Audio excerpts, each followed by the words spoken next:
Make it on.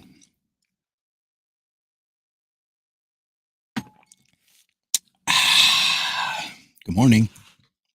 I don't know who's out there. I'm going to do my reading. Boy. Page 22, chapter 16. Now the Pharisees and the Sadducees came up and, in order to tempt him, asked him to show them a sign from heaven. He replied, "It is an evil and disloyal generation that craves a sign, and no sign shall be given to it except the sign of Jonah." Did I read this? I did. Got to change all that shit. All right. Page 23, 17. 6 days afterwards, Jesus took Peter, James, and his brother John and led them up a hill by themselves in the presence. He was transfigured. His face shone like the sun, and his clothes turned white as light. There appeared to them Moses and Elijah, who conversed with Jesus. So Peter addressed Jesus and said, "Lord, it is a good thing we are here. Pray, let me put up 3 tents here, one for you, one for Moses, and one for Elijah." He was still speaking when a bright cloud overshadowed them, and from the cloud a voice said, "This is my son, the beloved, in him is my delight. Listen to him." When the disciples heard the voice, they fell on their faces in terror, but Jesus came forward and touched them, saying, "Rise, have no fear." On raising their eyes, they saw no one except Jesus alone.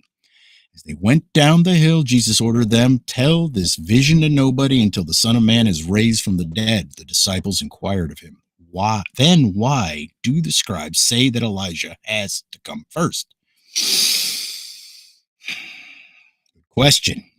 He replied, "Elijah to come and restore all things? Nay, I tell you, Elijah has already come, but they have not recognized him. They have worked their will on him, and the Son of Man will suffer at their hands in the same way." Then the disciples realized that he was speaking to them about John the Baptist. When they reached the crowd, a man came up and knelt to him. "Ah, sir," he said, "have pity on my son. He is an epileptic and he suffers cruelly. He often falls into the fire and often into the water. I brought him to your disciples, but they could not heal him." Jesus answered, "O faithless and perverse generation, how long must I still be with you? How long have I to bear with you? Bring him here to me." Jesus checked the demon, and it came out of him. And from that hour, the boy was healed. The disciples then came to Jesus in private and said, "Why could we not cast it out?" He said to them, "Because you have so little faith. I tell you truly, if you had faith the size of a grain of a mustard seed, you could say to this hill, 'Move from here to there,' and remove it would. Nothing would be impossible for you." When his adherents mustered in Galilee, Jesus told them, "The Son of Man is to be betrayed into the hands of men. They will kill him, but on the third day he shall be raised." They were sorely distressed at this. When they reached Capernaum, the collectors of the temple tax came and asked Peter, "Does your teacher not pay the temple tax?" He said, "Yes." But when he went indoors, Jesus spoke first. "Tell me, Simon," he said, "from whom do earthly kings collect customs or taxes? Is it from their own people or from aliens?" "From aliens," he said. Then Jesus said to him, "So their own people are exempt. However, not to give any offense to them, go to the sea, throw a hook in, and take the first fish you bring up. Open its mouth, and you will find a 5-shilling piece. Take that and give it to them for me and for yourself." 18. At that hour, the disciples came and asked Jesus, "Who is the greatest in the realm of heaven?" So he called a child, set it among them, and said, "I tell you truly, unless you turn and become like children, you will never get into the realm of heaven at all. Whoever humbles himself like this child, he is the greatest in the realm of heaven, and whoever receives a little child like this for my sake receives me. But whoever is at hindrance to one of these little ones who believes in me, better for him to have a great millstone hung around his neck and be sunk into the deep sea. Woe to the world for the hindrances Hindrances have come, but woe to the man by whom the hindrances does come. I love that. That's a really good one. That's a really good one. All you fucking degenerates, you should be paying attention to that one. If your hand or your foot is a hindrance to you, cut it off and throw it away. Better be maimed or crippled and get into life than keep both feet or hands or be thrown into the everlasting fire. If your eyes is a hindrance to you, tear it out and throw it away. Better get into life with one eye than to keep your two eyes and be thrown into the fire of Gehenna. See that you never despise one of these little ones, for I tell you, their angels in heaven always look up upon the face of my Father in heaven. Tell me, if a man has 100 sheep, wait, let me get back because I can. These little ones. You ever think that we're the little ones? Like, yeah, we look at the children, but think about us as the little ones and how fucked up they've done us. They, Pharisees, scribes, and shit like that, whatever you want to call them. The the ones who lead us astray. It's fun. It's fun to think about. Makes me excited. God only knows what the fuck's coming. Or maybe nothing. Maybe nothing. Who knows?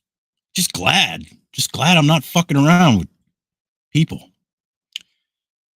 See that you never despise one of these little ones, for I tell you, their angels in heaven always look upon the face of my Father in heaven. Tell me, if a man has 100 sheep and one of them strays, will he not leave the 99 sheep on the hills and go in search of that one has strayed?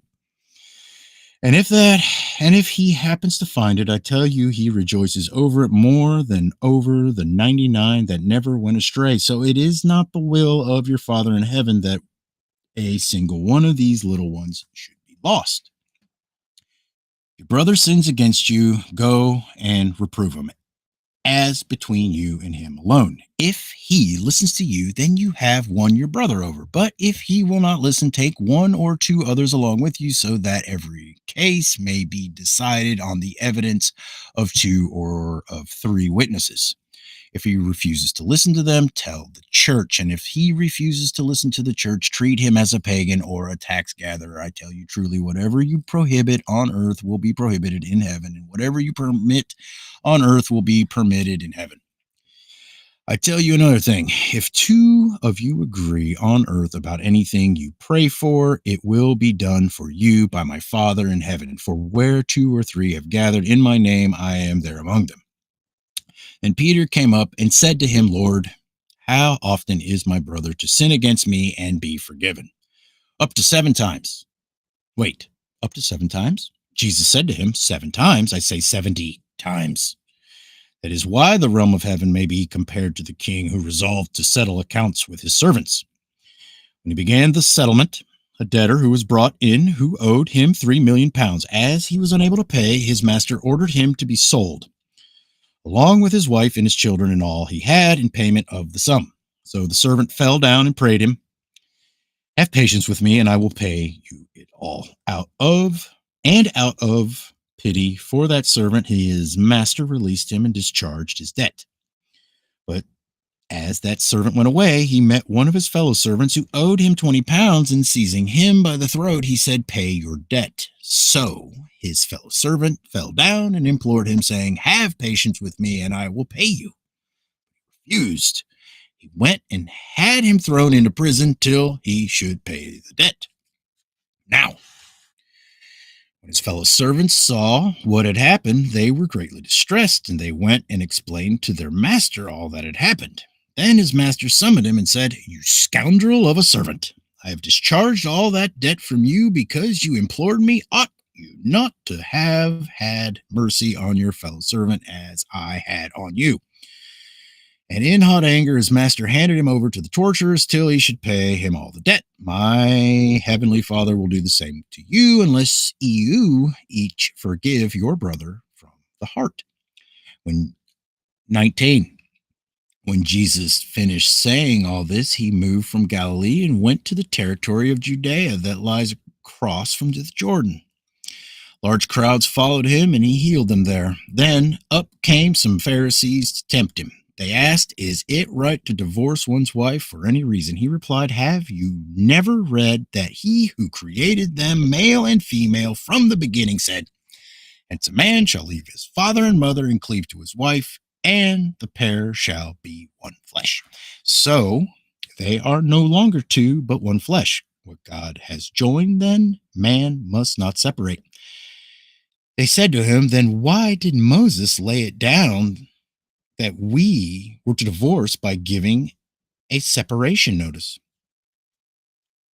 He said to them, "Moses permitted you to divorce your wives on account of the hardness of your hearts, but it was not so from the beginning. I tell you, whoever divorces his wife except for unchastity and marries another woman commits adultery, and he who commits a divorce, who marries a he who marries a divorced woman commits adultery." Disciples said to him that if got flustered. Hold on. That is a man's position with his wife, better not marry at all. He said to them, "True, but this truth is not practicable for everyone. It is only for those who have the gift. There are eunuchs who have been eunuchs from their birth, poop fingers. There are eunuchs who have been made eunuchs by men, and there are eunuchs who have made themselves eunuchs for the sake of the realm of heaven. Let anyone practice it for whom it is practicable."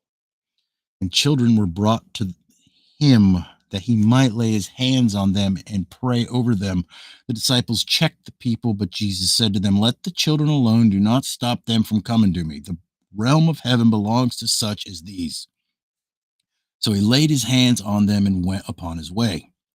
Up came a man, and he said to him, "Teacher, what good deed must I do to gain eternal life?" He said to him, "Why do you ask me about what is good? One alone is good, but if you want to get into life, keep the commands." "Which?" he said. And Jesus answered, "The commands: you shall not kill, you shall not commit adultery, you shall not steal, you shall not bear false witness, honor your father and mother, and you must love your neighbor as yourself." The young man said, "I have observed all these. What more is required?" Jesus said to him, "If you want to be perfect, go and sell your property, give the money to the poor, and you shall have treasures in heaven. Then come and follow me." When that young man heard that, he went sadly away, for he had great possessions. And Jesus said to his disciples, "I tell you truly, it will be difficult for a rich man to get into the realm of heaven. I tell you again, it is easier for a camel to get through the needle's eye than for a rich man to get into the realm of God." When the disciples heard this, they were utterly astounded. They said, "Who then can possibly be saved?" Jesus looked at them and said, "This is impossible for men, but anything is possible for God." Then Peter replied, "Well, we have left our all and followed you. Now what are we to get?" Jesus said to them, "I tell you truly, in the new world, when the Son of Man shall sit on the throne of his glory, you who have followed me shall also sit on 12 thrones to govern the 12 tribes of Israel. Everyone who has left brothers and sisters, or father or mother, or wife or children, or lands or houses, for my name's sake, will get 100 times as much and inherit the eternal. Many who are the first shall be last, and many who are last shall be first." Get my pencil. Mark this so I don't fuck up again. Okay. I only added one word in there, and that was poop fingers. I feel bad about that. It slipped. It's not part of the reading. Let me stop this. Stop recording. Now I can keep going on here. Just looking to see how this thing works. I've never really paid attention to this spaces. Yeah, I'm on live on X or Twitter or whatever this is. I was checking things. I see J spaces. He updated this. Okay, good. See that there. All right. Doesn't look like anything's being said, which is fine. I don't really care, but I'm just making sure I don't miss anything. because I'd hate to miss something. You know, all your opinions are so valid, worthy of note. So if you've got something that you need to get out of your fucking chest, something about the word or about the fucking world or about anything. Hold on, let me even get this. Anything. Go ahead. If not, I'll just shut her down and I'll do her again tomorrow. Have a good, what is today, Monday? Have a good Monday.